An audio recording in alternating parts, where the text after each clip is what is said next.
Here we go. We were Hello. talking about... My last memory was me talking about the Incredible Hulk and why the Marvel executives were stupid to tell the director to change actors because the actor they suggested was more famous. That's right. And for our viewers, this is part two because internet connection problems happened, and so we're just carrying on. Yeah, and what I was saying in the gap was that there was a couple of things that I think they did wrong in that case. Given that I now know that Hulk, as I believe it was called, no, Incredible Hulk was Ang Lee, Incredible Hulk was Edward Norton, yes? Yep. Incredible Hulk did wrong that helped people, because one of the things that went wrong with it was that people thought it was a sequel to the Ang Lee one, and I think that they didn't help that, avoid that, in a couple of ways. And one is that I was going to say the name because I don't know, like it's one of these things like Hulk, Incredible Hulk. That sounds like a way of saying Hulk 2. And I know that they kind of had to call it that because it was the Incredible Hulk movie, but still, I think that's one of the factors. And the other one is that it, and I know we're not supposed to do these, but it wasn't an origin story. And because of that, you're tempted to assume that the previous film is. Its origin story. Now, it has a montage at the beginning that kind of tells you the origin, but in a very much the story so far kind of a way. And I think that did make it feel like it. I mean, even I knew it wasn't, and I was still there going, "Wait, is this a sequel to it?" But they've just changed it. They've retconned a little bit. So, yeah, it's not a mess, but it's certainly, and it was a good superhero film. It was fun, but I don't think it was much more than that. I certainly don't remember anything about it, apart from two Hulks fighting. And that one. Oh, this is. I tell you what. This is why I didn't realize that it was connected to the Avengers films. It ends on this guy getting his brain turned into something, and he's obviously going to be this villain character, and he's now no longer a thing. So that essentially the thread of that film's story has just been dropped, and unless that's brought back, it does mean that this isn't. And in fact, didn't I hear something recently about how that actor might actually turn up in one of the new films, but not as that character? Or am I making that up? I don't know. It was meant to be a character called Brainiac. Yeah. So exactly. So the fact that we haven't had Brainiac, mentioned again, unless we now get a new Hulk film with Ruffalo that does mention that, in which case. That'd be fine, and we can all carry on. But it must be a source. It's certainly it's eating away at me now as we talk about it. That film doesn't have Mark Ruffalo in it. That bothers me in a weird way, and it must bother the people who are in charge of the Marvel films. What they need to do, and which would be entirely disrespectful to Edward Norton, go back and refilm the key bits with Mark Ruffalo and just like digitally edit him back in and re-release the Incredible Hulk Mark Ruffalo edition. Yeah. Yeah. That way it would effortlessly slot right in. And Mark Ruffalo has a 6 Hulk contract. 6 films. Wow. Yes. And he deserves one. He's going to be great. That's too many, but whatever. Yeah, it was 6. Yeah, that's basically somewhere. Basically, in terms of like the way films are written, they can't know what they're doing enough to know that 6 films will work. So I'm guessing what they've done there is they've gone, well, we know we want to make 2 or 3. Sign him up for 6 so that he can't escape. And if we keep coming up with ideas, or if the franchise keeps running along, then we can just keep doing it. Yes. And I think we've wrapped up our Hulk segment in this podcast about Batman. Oh, yeah. I'd like to segue back to Batman with a gripe about origin stories. Speaking of origin stories, I have entitled, because before it was fanning out episode 13, Batman. Now this is part B. I've titled it "Fanning Out Episode 13: Batman ... and Robin." Ah. There's an origin story for you. So go on. Let's hear your gripe. Origin stories are large, waffling piles of precisely the exposition that most screenwriters would get fired over for doing too much of. And yet we have multi-million-dollar budgets being thrown at tripe. It's just over and over again, let's just keep doing the same nonsense. Ian and I have been watching Gotham. The very first episode, I'm pretty sure it's the very first thing, the Batman origin story. Yep, as cliched as it can possibly be. It's dreadful. And I don't know if they're setting anything up in particular with the villain, the perpetrator, but for a cold-blooded killer on a mission, he was more suited to handing out free ice creams at a Friday night church party. All you could see was his eyes, and they were the softest, kindest, most polite eyes for somebody about to gun down two people in cold blood that I've ever seen. It was terribly lame. But it brought to my attention fully the problem with constantly revisiting origin stories when you have a new actor, a new franchise. Yep. Essentially, not only is it a giant waste of time because it's just empty exposition, but it sets up so much canon or canon fodder, because all of the issues that create that character have to be continuous throughout that character's story arc. And I'm yet to find a sequel, or indeed in case of the Batman and the Marvel universes, a sequel to a sequel to a sequel to a sequel, where any of the themes or issues given in the origin story, and I'm not talking the first movie where the origin story takes place, but just in that encapsulated moment of time that is the origin story, they don't last. They become so watered down and forgotten, which is why, in my opinion, they really should just be left alone, because you run the risk of either being too artistically sensitive and constantly wanting to go back to those themes, which is limiting, or you run the risk of semi-educated smart Alex on the internet like us saying, "Oh, I don't like that origin story. They didn't do that in movie 16."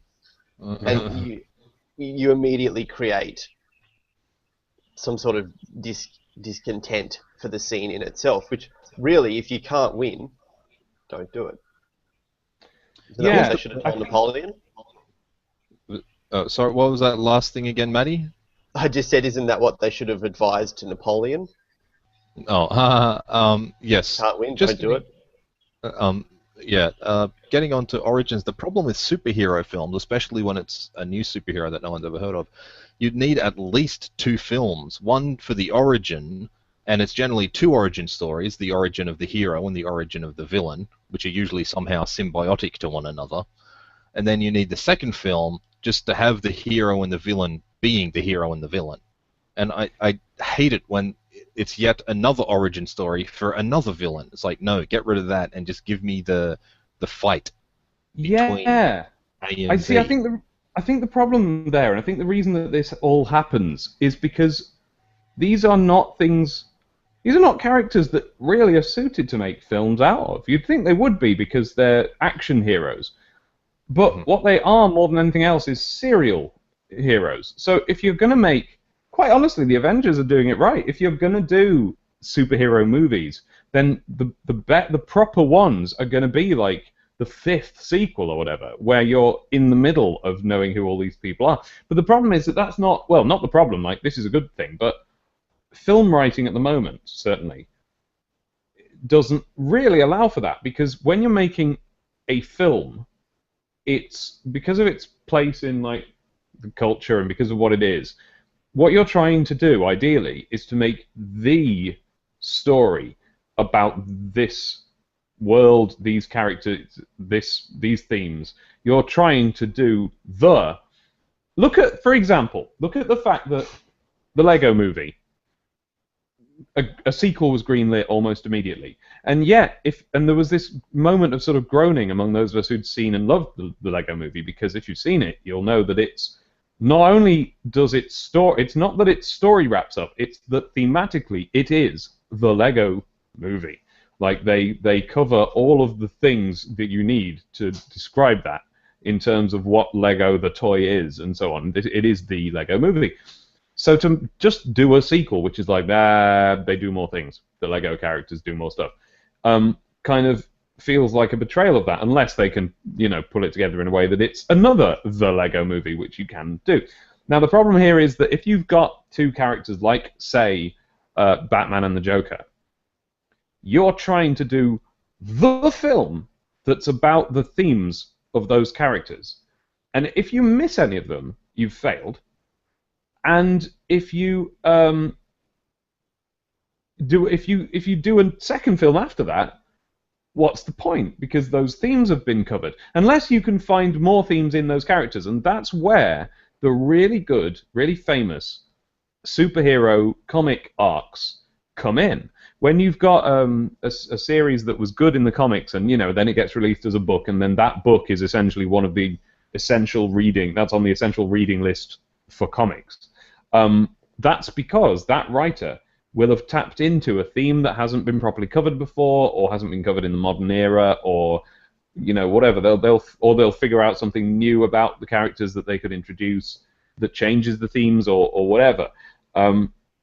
And that's why it happens so rarely. And quite honestly, this is why I don't read the ongoing superhero comics, because unless you're doing that, unless you're in the middle of a moment when a writer is managing to do that, it's just a pointless soap opera. And when it comes to the movies, there's a danger that's what's happened with the lesser Marvel sequels. Iron Man 2, say, is just, here we still are, here are these characters still, and thematically they're not doing anything very important. And so I guess the concern with Batman v Superman is, where is the connecting tissue there? Is there anything more to it than the fact that these franchises are owned by the same company? We shall see. I think you've got a good point there, because an interview I saw with Avi Arad, he said there'd be no point in having like an X-Men Fantastic Four crossover film unless the plot and story called for it. Like he said, you wouldn't just have an X-Men Fantastic Four film just for the sake of having an X-Men Fantastic Four film. You'd need plot and story, and you would need reasons for them to come together, whereas in the Avengers Marvel Cinematic Universe, that is established from the very first Iron Man film, from the bonus scene at the end. It's like, have you heard of the Avengers Initiative? And then it's established throughout the rest of the films that they are connected through cameos. That was in the cinema. That was such a moment. And are you sufficiently versed in comics to know why it was so exciting to see specifically Samuel L. Jackson appear on the screen in that moment? Yes. You are. No, go. Matthew shake his head. Well, I'm not very versed either, but basically at the time they were doing there were the Ultimate comics which had started coming out. There was Ultimate X-Men, Ultimate Spider-Man, and the idea of this was, okay, we've got decades of backstory on these characters. We need new readers to come in. Let's reboot. And that's a tired old thing now. People reboot comics all the time now. But at the time, it was like, really? Oh, okay. So they rebooted in a separate series these things. And one of them was The Ultimates, which was basically Ultimate Avengers. And in it, I've forgotten the character's name. Nick Fury. Nick Fury was drawn as Samuel L. Jackson, to the extent that they got him to sign off on it, and allow them to use his image. And so it was just like, basically that was just a way of rebooting Nick Fury. What if he's Samuel L. Jackson? And so there we are watching Iron Man, and actually Samuel L. Jackson turns up, playing the Samuel L. Jackson-esque character from The Ultimates. And it was just, yes! And we didn't know he was coming. It was a surprise. Fantastic moment. This is where I think removing origin stories from our perception of these extended universes, I think is going to take us into the future, because we can, as you were saying, we can continue along as the comic books are. We can go to sequel 56, and movies are becoming so cheap and easy produced, and let's face it, actors are getting better, directors are getting better, everything is actually getting better. As much as we complain about the Godzilla movie and some of the tragedies that make it to the screen, overall the industry is getting better and faster.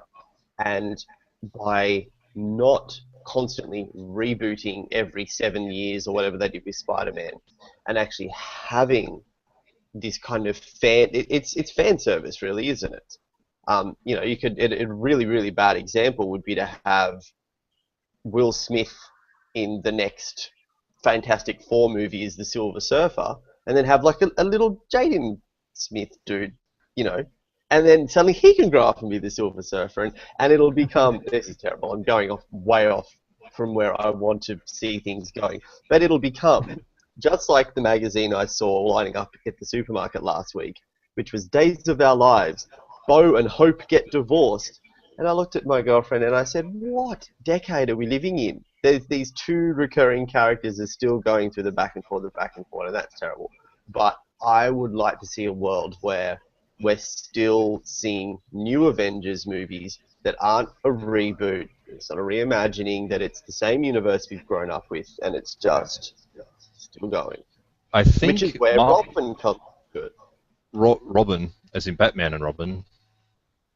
And as in Robin as a role rather than Robin as a specific personality and a person in the story. I see what you mean, but I think Marvel are doing what you're saying, because the current run of Avengers films, you know, they're Phase 1, Phase 2, we're currently in Phase 2, it goes to Avengers 3. Avengers 3 is where it all ends. That's where they tie up the loops. However, what I believe they're planning on doing is introducing new characters as they go, so the universe will still be the same cinematic universe, but it will be completely new characters, because they've got a massive arsenal of comic book characters to draw from. So we might get Spider-Woman on screen finally. We might get She-Hulk. We might have a predominantly female Avengers cast in like Avengers 4 and 5 or something like that. But getting back to what you were saying about Robin, the original Robin was, of course, Dick Grayson from the circus, and then he went off and became Nightwing, but then someone else came in to take the mantle of Robin. So the character Robin was still there, but his secret identity was someone else, known only to Bruce Wayne, probably Alfred, and a few others. And I think that's what you were getting at. But the other side to that, and I also would love to see that. Oh, go on, Zach. No, actually, finish your thought, because there was something I wanted to get to about Batman v Superman, Dawn of Justice, and my gripe with that. Right. Okay. Okay. So I'll cap off what I was just going to say, which is just that I kind of also want to see that. But the reason why I don't mind origin stories is it essentially is Iron Man. Is the idea of having a film that does, yes, tell you the origin story of the character, but that is secondary to the fact that they get the themes right, the fact that they get, you know, whenever you start, the only reason to reboot a character, story-wise, other than, you know, now we have new actors, is that we've got a new take on it, we've got new themes. And if you don't put the origin story into that, or at least allude to it, something may be missing. Not every time, but it might be. So that's why I kind of don't write them off until I've seen them. Because I'm interested in the way that they can retool an origin story to the new idea. Like I was interested in the way they retooled Amazing Spider-Man to be not so much just, oh, here's how Spider-Man started, but this time it was, here's how Spider-Man started if his parents were involved, and then ultimately that fell apart because they didn't actually include that in the film. But it was interesting that they were going to. So there you go. That's it. So, Zach. I know what you're talking about, really. Zach, hold that thought. The Fantastic Four is getting a reboot because those films didn't work. They were crap. the actors were flavor of the month. They tried to present it as if it was a sitcom, like that was their idea going into it. But now, from what I've heard, they're actually, because these Marvel films are doing so successfully, they're reapproaching the Fantastic Four, not just, oh, we have new actors, let's do it again, but reapproaching it as a genuine, serious superhero film. Right. Serious themes and things. That'll be That's all I interesting. wanted to say. So off you go, Zachary. All right. So as we were discussing like the Avengers thing, and that's why we're getting the Justice League movie. Now, I grew up watching Batman the Animated Series and its sister show, Superman the Animated Series. And I remember one particular Saturday morning waking up, and there was an ad on TV that basically said, in 2 weeks. They always they advertise things months in advance to get kids hyped up for the show, and they said, in 2 weeks, the crossover event you've been waiting for. And they basically they crossed over Superman the Animated Series and Batman the Animated Series. Now, while ordinarily as a kid, I mean, to a kid, especially me, this is like the greatest thing ever. Because it's two shows that are produced by the same people, and they're going to cross them over. And already they had an episode with Aquaman. Aquaman showed up in an episode, and then disappeared, never to be seen again until they did a Justice League movie, the Justice League cartoon.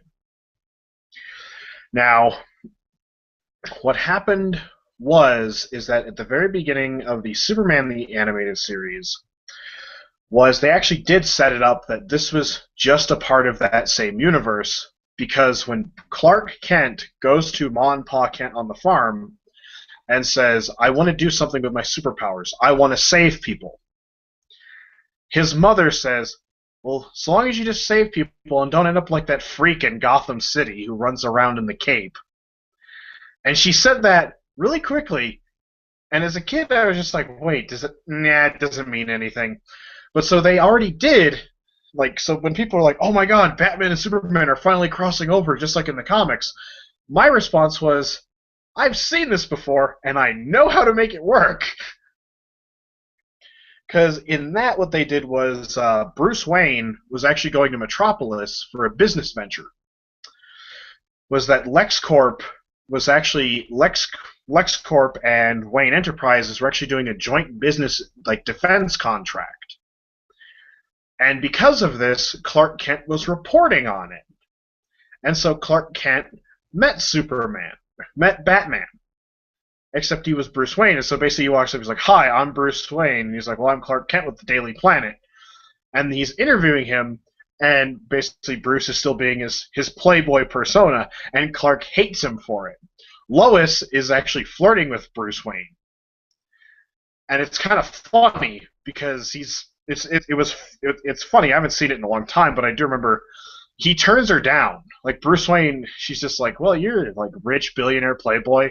What do you do for fun? I don't really have time for fun. And basically shoots her down. Well, then, all of a sudden, and I'm basically watching this thinking, oh my god, this is awesome, because they're just in the same room. Then we do this scene transition where Lex Luthor gets into his limo, and he says, Miss whatever, it was his name of his secretary, she goes, we need to go to this meeting. All of a sudden, the thing turns down, the car takes off like a bat out of hell down the road, and he just goes, what's going on? The window rolls down, and Harley Quinn turns around and just says, oh, we're not going anywhere particular right now. And so me as a kid, I'm just like, what the hell's going on? What is going on? And they pull into a dark alley. Joker gets in the limo and hands Lex Luthor a dragon statue made entirely of kryptonite, and says, here's what I'm going to do.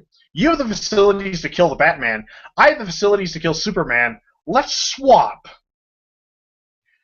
I'll kill Superman if you kill Batman, and then I'll have Gotham under my control, you'll get rid of Superman, and we'll all be one big happy family. Of course, it's the Joker, so he furiously backstabs Lex Luthor, and Lex Luthor says, like, I thought we were partners. And the look the Joker gives him just kind of like, is just like, really? Really? But, yeah, so they've already done that. In my opinion, they've already done it, so that's my only gripe, is like everyone's getting hyped that this is a new thing, whereas I'm just like, I've seen this before, and I liked it a lot better when it was 48 minutes long. Mm-hmm. Plus, I also like- the title. The title also kind of makes me, Yeah. instead of just being Batman versus Superman, Batman v Superman. Dawn of Justice. Can't forget that part. I But know like, letters are. I like the story. I like the story you just presented, that, because it follows through with the grain of why I don't like origin stories. Because what I don't want to see, I do not want to see another Batman origin story. And when little Brucey goes home and Alfred cooks him his little eggs and tucks him into bed, and he gets up the next morning and his little friend Lex Luthor knocks on the door or something, because hi, I heard you were sick and I'm going to come help you with some cookies. And then it's all like, oh, it's a retelling. I want to see exactly what you described. Bruce Wayne the businessman, Clark Kent the reporter, the hopeless numbskull, Bruce and Lex, bestie buddies. You know, let's throw some doubt. Let's make, you know, Superman can't get the girl. He can't do all of these things. He's spiraling into depression. Maybe Lex is actually the good guy in this one. Maybe Lex and Bruce are out to save the world and all this kind of thing, and Superman just keeps bumbling it every time. But that's just silly rambling. But what I don't want to see is a Batman origin story or a Superman origin story that has a little Clark or a little Bruce popping in to see his matter, a little Lex, and, you know, this whole, we were always growing up together. And that's why I think what I want to see is some adult themes. I want to see grown men dealing with grown men things, not grown men dealing with childhood dramas, or grown men dealing with high school accidents, a la Spider-Man. Sorry. What I actually had already had this partial discussion with a friend of mine is that I want to see actually, if when they do the Batman v Superman movie, I want to see it start up with basically it's basically a news broadcast immediately following the events of Man of Steel, where basically a news reporter is just like, is interviewing, so you see her interviewing someone, and she's just like, so what is your opinion on this? And we don't see who she's talking to. All we see is just, like, we hear a voice. Well, I personally think that it's wonderful that we actually know we're not alone in the universe, but it could have been a lot less destructive, and kind of jokes about it in sort of like a lighthearted manner to keep the mood down, and then basically says, is it true you are putting up the capital to rebuild Metropolis? Yes, I am.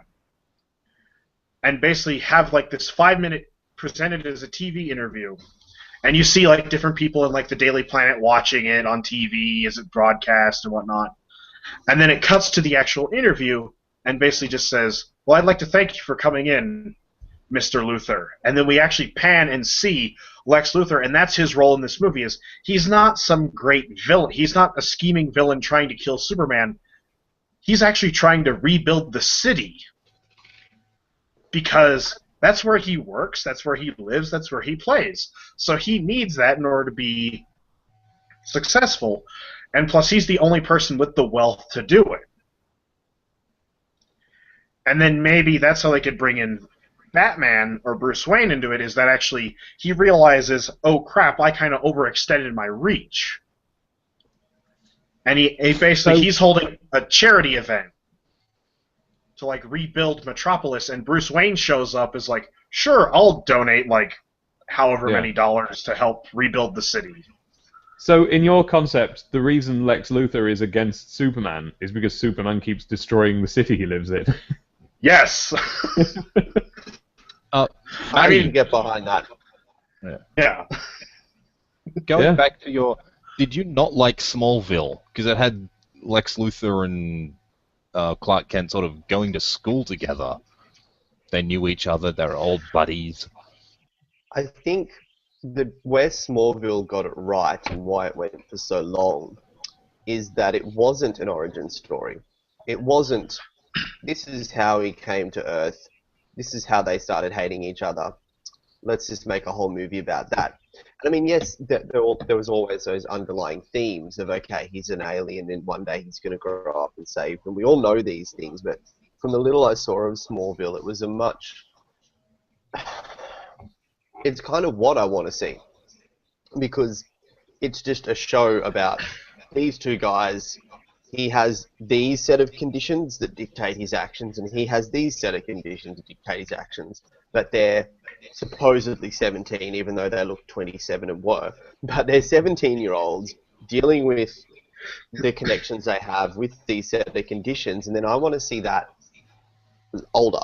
You know, I want to see Superman struggling to pay off a mortgage and deal with his life of, you know, high-flying, you know, crime-busting. I want to see those things. And I guess I'm not too adverse to origin stories as a reboot, but going back to the Hulk one, I don't want to see another Hulk origin story because we've seen one in this incarnation as we established. And so I don't want to see another Batman Origins. I don't want to see another Superman Origins, but I like what Smallville did. I didn't like Smallville. I thought it was very boring, but I like what they did, where it was just, you know, they were character pieces. And just because he was an alien that could throw cars and he was a bald man with lots of money, it wasn't about that, and we got a little bit more substance. Even though it you know, there was a lot of varsity drama going on that was, you know, not Australian and I couldn't relate to. So, but no, I really enjoyed what they did with that concept. Right. So how do you feel about Gotham and its origins? Because it's showing origins we haven't necessarily seen yet, because it's showing the origin of the Penguin. Enjoying that character, and we'll get to see the origin of Edward Nygma, who in Gotham is a forensics expert at Gotham City Police Department. I want one thing from Gotham, and I don't know if I'm going to get it or not. I don't want masks and costumes. I, at the moment, am enjoying Gotham because it's simply a noir-styled detective story. I mean, Gordon is a little bit too goody two-shoes for my liking. He's just a little bit too clean. There are some things he could do that would... A real person would do them because they're white-collar crimes. That would sort of help a little bit. But what I don't want to see is masks. I just want to see a show where we can take these characters and everything that makes them a character without the superhero part and just use them in a story. Because I think it'll make more interesting stories. Because when you go and watch Law and Order or, you know, any of these other kind of darker, gritty cop shows, you don't get these left-of-center eccentric characters that aren't a parody or a pastiche of their job. So in the case of the Riddler, where he's the forensic expert, if I wasn't sitting here going, oh, that's the Riddler, I'd be like, oh god, that dude's a waste of screen time.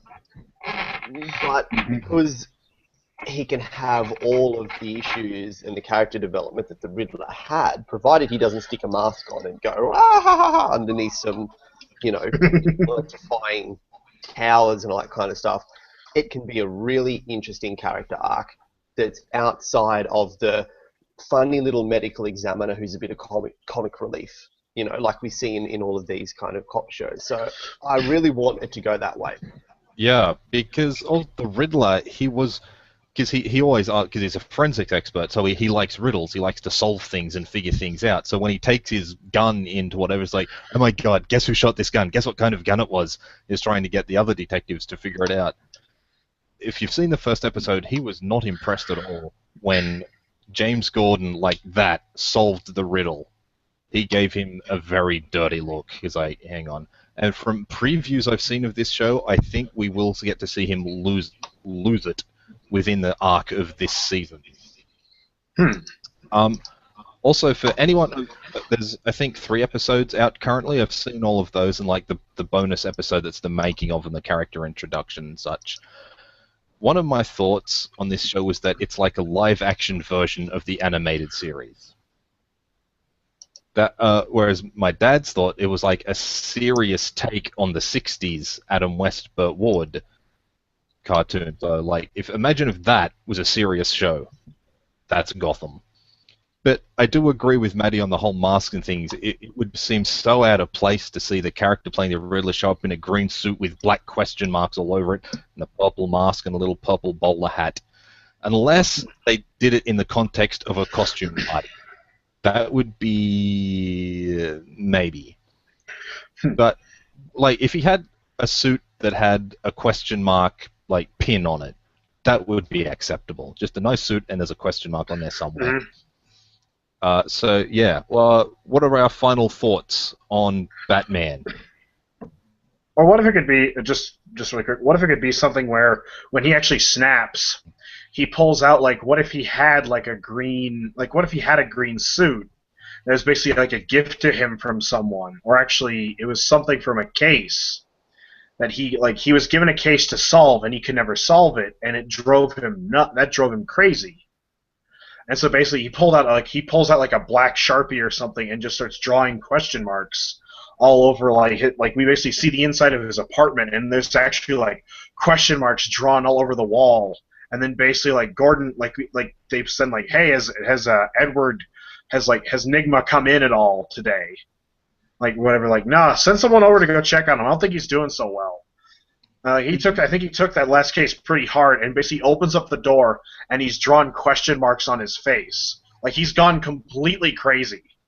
I like that. I would accept that, like the question mark motif. I would actually accept that if basically he opened the door, Sam Neill in the Mouth of Madness style, covered in question marks, just like, yes, like, hey buddy, you okay? Yes, come on in. I don't think so. You look a little crazy.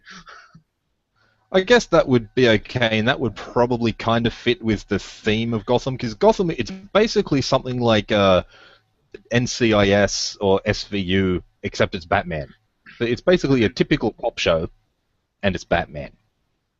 And I think they're actually pulling that part off of it very well. Okay, final thoughts, Dave and Maddie. Dave. Batman. I'd be remiss. Oh, do you know what? I'd be remiss if I got through this whole episode without once mentioning the Batman Caped Crusader game on the ZX Spectrum, which was a very big deal to me. It was on a number of other things. I won't say much about it, but you can go and look it up on YouTube, and it was wonderful because it presented itself in actual panels across your screen. So it would go like, the Batcave, and you'd be in this square moving over there, and then another panel would appear over there, and you'd be in another room or whatever. And I just thought it was really good, and I played it a heck of a lot. Batman. Batman! We can't get through the episode without all going, na na na na na na na na na na na na na na na. Batman. Yeah. Batman. Sock. Punch. Batman. Ow. One of the, you know, when you're a child and another child says something really, really simple, and it just sticks with you for the whole life how funny it was in that moment. Well, I will never forget the day we were all sitting around in school and Robert thoughtfully went, Batman, Batman, Batman, Fat Man, Splat Man. And that was it. And it was just, you saw the inspiration enter his head as he got as far as Splat Man.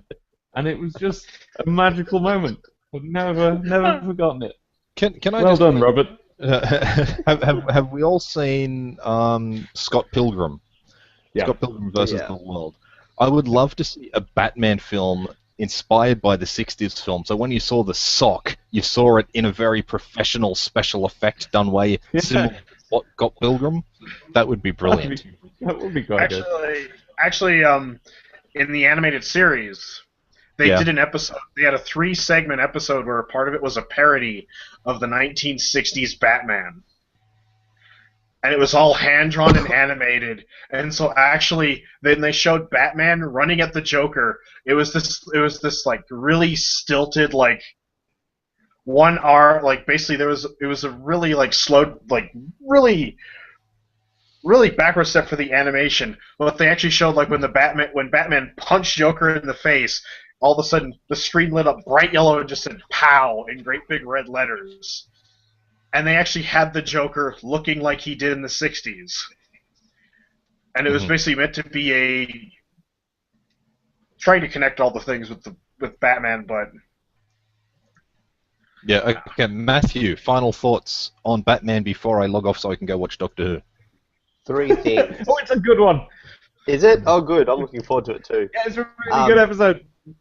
Batman has been treated like that old T-shirt that your girlfriend just really wants you to throw out, but you won't stop wearing it and you won't stop washing it, and it's faded and the picture's peeled off, and it's and any time anybody mentions buying a new one, it's just been done. I think for me, Batman represents a big reason of why I turned away from a lot of high-budget American entertainment in general. It's like my gripe about the origin story. It's the same thing over and over again, and it's either done really, really bad, or it's done really, really well, and then they forget to follow on with it. And I think for me, it represents everything that I don't like about that particular part of our modern entertainment industry.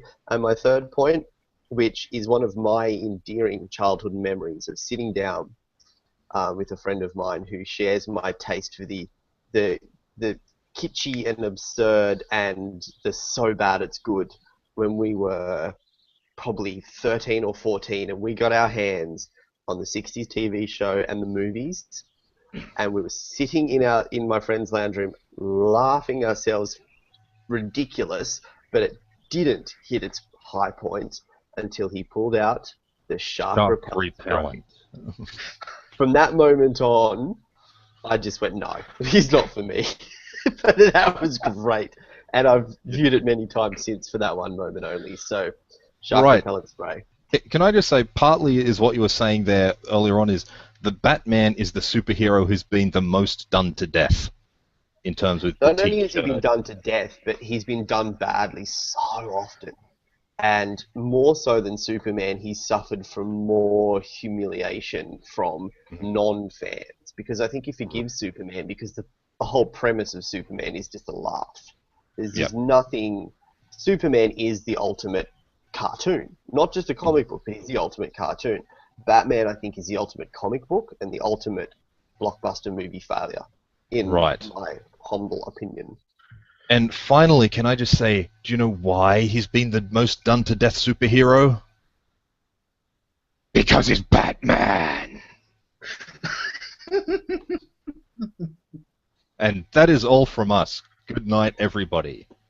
I can go watch Doctor Who now in 2 minutes. Yep, alright, see you all next week, where topic may or may not be Lego. Alright. Okay. Bye-bye.